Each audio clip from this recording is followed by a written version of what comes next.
Hello guys, welcome to our channel. నేను మీ anchor Teja. ప్రస్తుతం మనతో పాటు సీనియర్ జర్నలిస్ట్ జగదేవ్ గారు ఉన్నారు. నమస్తే సార్. అయితే తెలంగాణ కాంగ్రెస్ పార్టీలో మళ్ళీ గొడవలు జరుగుతున్నాయంటూ వార్త వస్తుంది. దీనికి ప్రధానమైన కారణం చంద్రబాబు నాయుడు గారు. ఆయన ఇక్కడికి వచ్చి ఒక మాట అన్నారు. మళ్ళీ 2028లో తెలంగాణలో తెలుగుదేశం పార్టీ ఇక్కడి నుంచి పోటీ చేస్తుంది సో అని చెప్పేసి ఆయన అన్నారు. అలాగే రేవంత్ రెడ్డి గారిని కూడా ఆయన పొగడడం కూడా చూసాం. సో దీని తర్వాత తెలంగాణ కాంగ్రెస్ పార్టీలో ఉన్న సీనియర్ నాయకులందరూ కూడా చంద్రబాబు నాయుడు గారి వ్యాఖ్యలను ఖండించారు తీవ్రంగా. 2028లో నువ్వు పోటీ చేస్తే నిన్ను తరిమి కొడతావు అన్నట్టు. సో దీనికి సంబంధించి అసలు మనం ఎలా అర్థం చేసుకోవాలి అంటే, ఇప్పటికే కాంగ్రెస్ పార్టీలో రేవంత్ రెడ్డి గారి ఒక వర్గం, అలాగే సీనియర్ నాయకులందరూ కూడా మరొక వర్గం అని చెప్తున్నారు. సో ఏం నడుస్తుంది అంటారు మొత్తం కూడా? చంద్రబాబు నాయుడు గారు ముఖ్యమంత్రి హోదాలో వచ్చి ఇక్కడ ముఖ్యమంత్రిని కలిసి ఇరు రాష్ట్రాల ప్రయోజనాల కోసం లేదా పెండింగ్లో ఉన్న వర్క్స్ కోసం మాట్లాడుకుని వెళ్ళడం జరిగింది. అయితే ఆయన మొదటి నుంచి కూడా ఇచ్చే స్టేట్మెంట్ ఏంటంటే, చంద్రబాబు నాయుడు గారు రెండు కళ్ళు అని చెప్పారు. ఆయన రెండు ప్రాంతాలు, తెలంగాణ, ఆంధ్రప్రదేశ్, ఈ రెండు కూడా నాకు రెండు ప్రాంతాలు అన్నారు తప్ప ఆయన ఎప్పుడు సమైక్యవాదం ఎత్తుకోలేదు, అలాగని తెలంగాణ వాదము ఎత్తుకోలేదు. కానీ ఆ పార్టీని నామరూపాలు లేకుండా చేయడానికి చాలా పార్టీలు కంకణం కొట్టుకున్నాయి. అట్లా చేసాయి కూడా. ఇంకా గత్యంతరం లేకే చాలామంది సీనియర్ నాయకులు అటు బీఆర్ఎస్లోకో, కాంగ్రెస్లోకో, బీజేపీలోకి వెళ్ళారు.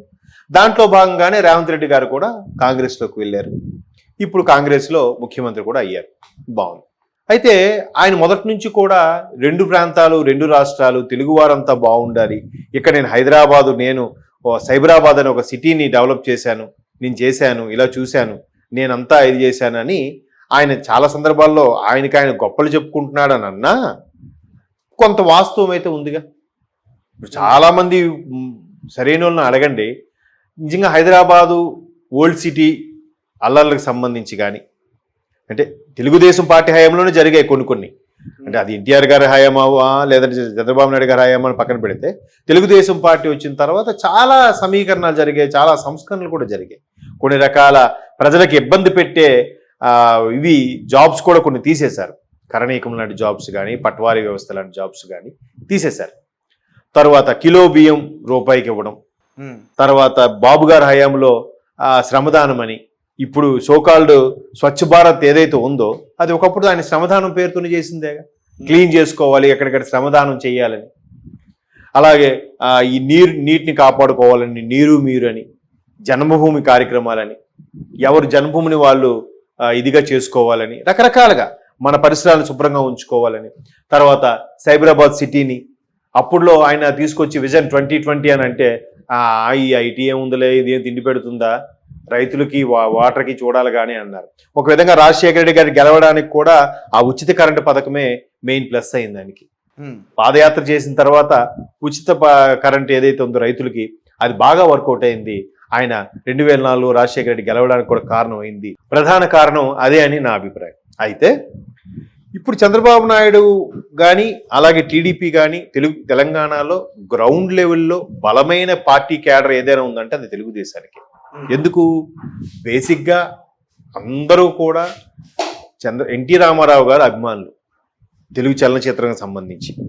తర్వాత అటువంటి వ్యక్తే పార్టీ పెట్టి తెలుగువాడి ఆత్మగౌరవం అని ఒక నినాదం తీసుకొచ్చి సెంట్రల్లో అసలు తెలుగు అన్నది ఉందో తెలియదు, తమిళనాడు లేదా మద్రాసి అనుకునే మనకి ఒక తెలుగు ఆంధ్రప్రదేశ్ లేదా ఒక తెలుగువాడు ఉన్నాడు అని తెలియజెప్పింది ఎన్టీ రామారావు గారు. సో ఆయన ఏం చేశాడు, నిజంగా ఒక విధంగా చెప్పాలంటే ఆయన అప్పట్లో ఆంధ్రదేశం అని పెట్టలే పార్టీ పేరు కూడా. తెలుగు జాతి ఉన్నదంతా కూడా తెలుగువారి ఆత్మగౌరవం, తెలుగు జాతి గొప్పతనం కోసం నినదిస్తూ తెలుగుదేశం అనే పెట్టాడు. తెలుగు కంట్రీ అన్నట్టుగా. ఒకవేళ దాన్ని తెలుగుదేశం అని కాకుండా అప్పుడే ఆంధ్రదేశం అని పెట్టుంటే ఏ పాటికి ఈ కేసీఆర్ గారు లాంటి వాళ్ళు లేకపోతే ఇంకెవరు లాంటి వాళ్ళు వచ్చి అరే ఇది ఆంధ్రదేశం అంటే ఆంధ్ర వాళ్ళ పార్టీరా, మన పార్టీ కాదు అనేవాళ్ళేమో. బట్ తెలుగుదేశం అనేసరికి ఏం చేయాలో తెలియక వీళ్ళు తెలంగాణ నినాదం ఎత్తుకోవట్లేదు అని చెప్పి ఒకనొక టైంలో ఉద్యమం టైంలో చంద్రబాబు నాయుడు గారి కాన్వాయ్ మీద కూడా ఉద్యమకారులు రాళ్ళు రువిన సందర్భాలు ఉన్నాయి. ఆయన అరచేతులు గుప్పిట్లో ప్రాణాలు పెట్టుకుని కాన్వాయ్ మీద ఫాస్ట్గా వచ్చేసే పరిస్థితి కూడా వచ్చింది చంద్రబాబు నాయుడు గారు. అంటే ఆయన సీఎం గా ఉన్నప్పుడు, ఆయన సీఎం గారు కిరణ్ కుమార్ రెడ్డి గారు, ఓకే, కిరణ్ కుమార్ రెడ్డి గారు సీఎం ఉన్నప్పుడే కదా తెలంగాణ ఉద్యమం ఉవ్వెత్తును లేవడం, కేసీఆర్ గారు నిరాహార దీక్షలు ఇవన్నీ జరిగాయి. ఇది ఆల్మోస్ట్ ఆల్ 2009 రాజశేఖర రెడ్డి గారు చనిపోయిన తర్వాత ఇవన్నీ. ఒకవేళ ముఖ్యమంత్రిగా కిరణ్ కుమార్ రెడ్డి గారు లేకపోతే వేరే చంద్రబాబు నాయుడు గారు లేకపోతే ఇంకా సీనియర్ నాయకులు ఎవరైనా ఉంటే తెలంగాణ విడిపోయేదా? అది అందరికీ తెలిసిన విషయం ఏంటంటే, అంటే చాలా మంది చెప్పే విషయం ఏంటంటే, చంద్రబాబు నాయుడు గారి హయాంలో కేసీఆర్ గారు మంత్రి పదవి అడిగారని, అది ఇవ్వనందుకు ఆయన బయటకు వచ్చి ఆల్మోస్ట్ 90లోనే ఎప్పుడు సంథింగ్ బయటకు 2001లోనో నాకు గుర్తులేదు సరిగ్గా. అంటే మళ్ళీ రెండోసారి ముఖ్యమంత్రి అయిన తర్వాత ఆయన అడగలేదు కాబట్టి 2001లో ఇప్పుడు ఆయన టీఆర్ఎస్ పార్టీ పెట్టడం, ఈయన టైగర్ నరేంద్ర అంటారు, చనిపోయారు ఇప్పుడు ఆయన లేరు, వీళ్ళిద్దరూ కలిసి తెలంగాణ రాష్ట్ర సమితి అని పార్టీ పెట్టడం, తెలంగాణ ఉద్యమం కోసం స్టార్ట్ చేయడం, తెలంగాణ తల్లి విగ్రహ ఆవిష్కరణ, ఇవన్నీ జరిగాయి. సో అప్పుడు కానీ చంద్రబాబు నాయుడు గారు ఆయనకి మినిస్ట్రీ పదవి ఇచ్చేసి ఉంటే అసలు ఆయన బయటికి వెళ్ళే ఉద్దేశమే లేదు, పార్టీ పెట్టే ఉద్దేశమే లేదు, తెలంగాణ ఉద్యమం వచ్చి ఉండేది కాదు. మంత్రికి వస్తే ఇప్పుడు ముఖ్యమంత్రి అయ్యారు కదా 2 సార్లు. అది కూడా పార్టీకి అధినేత, తెలంగాణని శాసించగల స్థాయికి వెళ్ళిపోయారు కదా. ఇప్పుడు అఫ్ కోర్స్ మళ్ళీ ఓడిపోయారు అనుకోండి, వేరే విషయం. కేసీఆర్ గారు అంటే ఒక నేమ్ అయితే తెచ్చుకున్నాడు ఆయన, ఉద్యమ నాయకుడుగా. కొంతమంది తెలంగాణ జాతిపితాను కూడా అభివర్ణించారు ఆయన, అది పక్కన పెట్టండి. సో అట్లాగా మేబీ అలాంటి పరిస్థితులు అవ్వకపోయింటే ఇట్లాంటి జరిగేది కాదేమో, ఆంధ్రప్రదేశ్ విడిపోయేది కాదేమో. లేదు 2004లో రాజశేఖర రెడ్డి గారు గెలిచారు. 2009కి వచ్చేసరికి ప్రజారాజ్యం పార్టీ పెట్టారు 2008లో. అదొకటి ఓటు చీలిపోయింది. తర్వాత లోక్సత్తా ఒకటి బాగా బలంగా పనిచేసింది, అది కూడా కొంత ఓటు చీలిపోయింది. చీలిపోవడం వల్ల కాంగ్రెస్ మళ్ళీ బొటాబొటి మార్కులతోనే గవర్నమెంట్ ఫామ్ చేయగలిగింది రాజశేఖర రెడ్డి హయాంలో. లేదంటే ఆసారికి తెలంగాణ రావాల్సింది అని చాలా మంది విశ్లేషకుల అభిప్రాయం. తెలంగాణగా తెలుగుదేశం వచ్చి ఉండేదంట 2009లో. 2009లో తెలుగుదేశం వచ్చినా అప్పుడు ఉద్యమం మళ్ళీ వచ్చేది కాదేమో. లేదు 2009లో రాజశేఖర రెడ్డి గారు ఉన్నప్పుడు కూడా ఆయన కానీ ఒకవేళ చనిపోకపోయి ఉంటే ఆంధ్ర తెలంగాణ విడిపోయేది కాదేమో.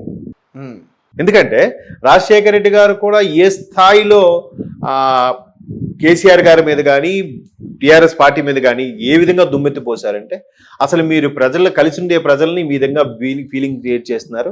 హైదరాబాద్ రావాలన్నా వీసా తీసుకొని వచ్చే పరిస్థితి క్రియేట్ చేస్తున్నారు. మీరు తెలంగాణ మీ జాగీర్ అనుకున్నారా, లేకపోతే మీ తండ్రి గారు కట్టించిన ఇది అనుకున్నారా అని చెప్పి రాజశేఖర రెడ్డి గారు అసెంబ్లీ సాక్షిగా కేసీఆర్ గారిని దుమ్మెత్తిపోశారు. మన అప్పట్లో మీరు వార్తలు చూస్తే అర్థమవుతాయి. సో ఇట్లాంటి పరిస్థితుల్లో రాజశేఖర రెడ్డి గారు చనిపోవడం, కరెక్ట్గా ఆ టైంకి రోషయ్య గారిని ముఖ్యమంత్రిగా చేయడం, ఎమ్మెల్సీగా ఉన్న రోషయ్య గారిని ముఖ్యమంత్రి చేయడం, ఆ తర్వాత ఆయన మళ్ళీ ప్రజలు తట్టుకోలేకో లేదా కాంగ్రెస్ అధిష్టానం అనూహ్యంగా కిరణ్ కుమార్ రెడ్డి గారి పేరు ప్రకటించడం. బట్ కిరణ్ కుమార్ రెడ్డి గారు ఎంత హర్డిల్స్ కూడా బాగా హ్యాండిల్ చేశారబ్బా. బట్ సీనియర్స్ సరిగ్గా సపోర్ట్ ఇవ్వక జరిగింది అది అప్పుడు. సో మొత్తం మీద అట్లాంటి పరిస్థితుల్లో విడిపోయిన తర్వాత తెలుగుదేశాన్ని నామరూపాలు లేకుండా కొన్ని రకాల పార్టీలు, కొన్ని రకాల శక్తులు పనిచేశాయి. అది ఉంటే చంద్రబాబు నాయుడు గారు లాంటి వ్యక్తి ఉంటే ఎప్పటికైనా ఇబ్బందే, ఎప్పటికైనా మనకు ప్రమాదమే. బట్ మరలా ఇప్పుడు ఆయన ముఖ్యమంత్రి రెండోసారి అయిన తర్వాత దృష్టి అంతా ఇక్కడ కేంద్రీకరిస్తున్నారు, దృష్టి సారిస్తున్న విషయాలు కూడా తెలుస్తున్నాయి. ఎందుకంటే ఆయన అక్కడ అరెస్ట్ అయినప్పుడు కూడా ఇక్కడ గ్రాట్యుటీ సభలు లాంటివి నిర్వహించారుగా. ఇక్కడ కూడా ర్యాలీ చేస్తామంటే కేటీఆర్ గారు ఏమన్నారు, ఇది శాంతి భద్రతల సమస్య, ఇక్కడ ర్యాలీ కుదరదు అన్నారు. బట్ వాళ్ళు ఓడిపోవడానికి అది కూడా కొంత ప్రధాన కారణం అయిందని కూడా కొంతమంది విశ్లేషకులు కూడా చెప్పారు. మొత్తం మీద టీడీపీ మరలా రెండోసారి ప్రభుత్వం రావడం, ఆయన ఇక్కడ కూడా దృష్టి సారించడం, ఇక్కడున్న గ్రౌండ్ లెవెల్లో బలమైన పార్టీ కేడర్ టీడీపీ శ్రేణులు కానీ మరలా ఉత్సాహపరిచి ఇక్కడున్న నాయకుల్ని ఎవరైతే నిరాశవాదంతో వాళ్ళు మరలా కలుపుకొని తెలంగాణ తెలుగుదేశం పార్టీని అభివృద్ధి చేయడం ఆలోచనలో ఉన్నట్టయితే కనబడుతుంది. ఇట్లాగానే కొనసాగితే 2028కి గవర్నమెంట్ ఫామ్ చేయకపోయినా కనీసం 20 సీట్లైనా తెలుగుదేశం సంపాదించుకుంటుందని ఒక అంచనా. ఓకే, సో చూద్దాం మరి ఆ అంచనాని ఈ కాంగ్రెస్ పార్టీ వాళ్ళంటే బీజేపీ వాళ్ళు ఎవరు తరిమి కొడతా ఉంటే ఎవరు సొత్తు కాదు కదా. ఇక్కడ వాళ్ళే తెలుగుదేశంలో తీర్థం పుచ్చుకుంటారు, తెలంగాణకు చెందిన వాళ్ళే ఉంటారు. అప్పుడు ఇట్లా ఎవరు ఆపుతారు, ఎవరు ఆపగలరు? ఓకే, సో చూద్దాం. Okay sir, thank you so much.